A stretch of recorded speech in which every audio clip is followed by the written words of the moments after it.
Hello friend, citizenship amendment bill যে কতটা ভয়ঙ্কর এবং তার ভয়াবহতা কতটা প্রখর নিতে পারে তা আপনি আসাম আর ত্রিপুরার দিকে দেখলেই বুঝতে পারবেন। তো ফ্রেন্ড, আসাম আর ত্রিপুরায় শুরু হয়ে গেছে, সেখানে জ্বলছে আগুন। তো ফ্রেন্ড, আজকে আমরা সেটা নিয়ে বিস্তারিত আলোচনা করব যে সিএবি বিল নিয়ে আসাম ও ত্রিপুরার মানুষদের কী অবস্থা, এবং এই ধীরে ধীরে গোটা দেশেই শুরু হয়ে যাবে এরকম এক পরিস্থিতি। তো ফ্রেন্ড, আজকে আমরা সেটা নিয়ে বিস্তারিত আলোচনা করব যে আসাম আর ত্রিপুরায় কী শুরু হয়েছে এবং সেখানে জ্বলছে আগুন কেনই বা জ্বলছে, এবং সেখানে নাগরিকরা কেনই বা এই সিটিজেনশিপের বিরোধিতা করছে, এবং তার জন্য বা সাধারণ মানুষের কী পরিস্থিতি তৈরি হয়েছে। তো আজকে আমরা সেটা নিয়ে বিস্তারিত আলোচনা করব। তো ফ্রেন্ড, অবশ্যই ভিডিওটি প্রথম থেকে লাস্ট পর্যন্ত দেখবেন, বেশি বেশি করে শেয়ার করে সবাইকে জানিয়ে দিতে কিন্তু ভুল করবেন না। তো ফ্রেন্ড, নাগরিক সংশোধনী বিলকে অর্থাৎ প্রতিবাদ আগুন জ্বলছে আসাম ত্রিপুরা। এই পরিস্থিতিতে আসামের ডিব্রুগড়ি এবং সমস্ত বিমান বাতিল করেছে কলকাতা বিমানবন্দর কর্তৃপক্ষ। আজ কলকাতা বিমানবন্দর তরফ থেকে এক বিবৃতিতে একথা জানানো হয়েছে যে লোকসভার পর গতকাল রাজ্যসভায় পাশ হয়েছে নাগরিকত্ব সংশোধনী বিল। বিলের পক্ষে প্রায় 125টি ভোট পড়ে এবং বিপক্ষে পড়ে 105টি ভোট, এবং সেই অনুযায়ী আফগানিস্তান, পাকিস্তান এবং বাংলাদেশ থেকে নিপীড়িত হয়ে চলে আসা অমুসলিমদের ভারতীয় নাগরিকত্ব প্রদান করবে সরকার।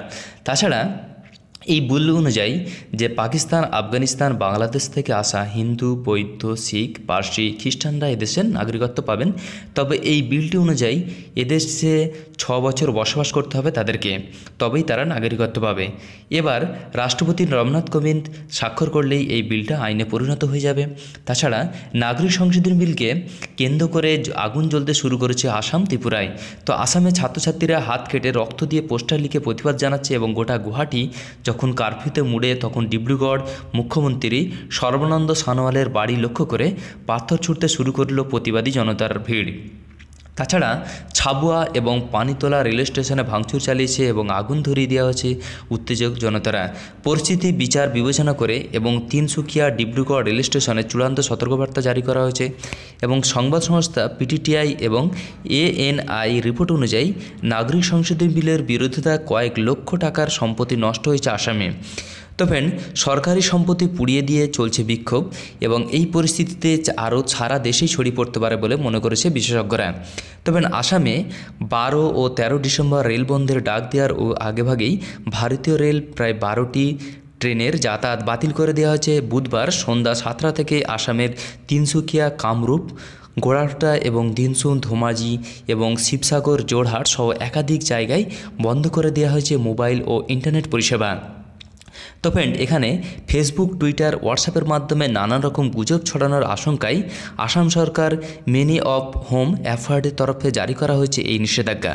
আপাতত আগামী 24 ঘন্টা থাকবে এই নিষেধাজ্ঞা। ত্রিপুরায় বন্ধ করে দেওয়া হয়েছে ইন্টারনেট এবং মোবাইল পরিষেবা, এবং আপাতত উত্তর পূর্ব রাজ্যগুলিতে মোট 5000 আধা সেনা মোতায়েন করা হয়েছে। তা আসামে ওই দিন দিসপুর, গুয়াহাটি, ডিব্রুগড় এবং যোরহাটে পুলিশ লাঠিচার্জ শুরু করে দিয়েছে, এবং কয়েকজন মহিলাসহ আহত হয়েছে প্রায় 25 জন, এবং আরও অনেক তারা মার খেয়ে সরে গেছে ওখান থেকে, কিন্তু প্রতিবাদ এখনও অব্যাহত। তো ফ্রেন্ড, তাদের মধ্যে অনেক সাংবাদিক ও টিভি চ্যানেলের রিপোর্টাররাও আছে।